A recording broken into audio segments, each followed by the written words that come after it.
La plage est face à la mer, cet ancien hôtel Belle Époque transformé en appartement.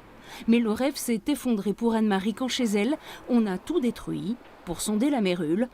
Avant, c'était plutôt chic. Moi, j'adorais cet appartement. Il a du charme. Je m'y plaisais. Je pensais finir mes jours ici, moi. Venant de Paris, moi, j'avais jamais entendu parler de Mérule.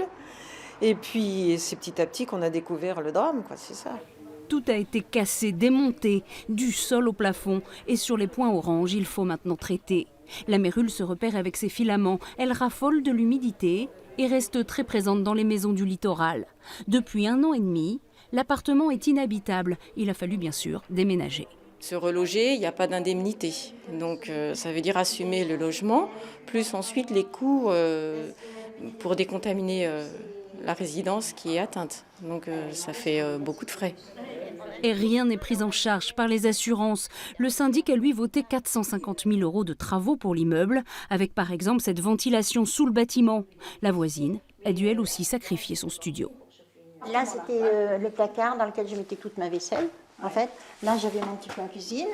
Des propriétaires qui se retrouvent donc à la rue à cause de la Mérule. À l'achat, ni le notaire ni le vendeur ne les a informés. Au niveau des diagnostics obligatoires, ça devrait être au même titre que les termites et tout cela, hein, parce que la Mérule, ça quand même amène des maladies respiratoires, là, sinusite, otite et tout ça. Revenir vivre dans ces appartements, ce sera possible, mais fin 2018, car avant l'immeuble voisin doit s'assainir à son tour.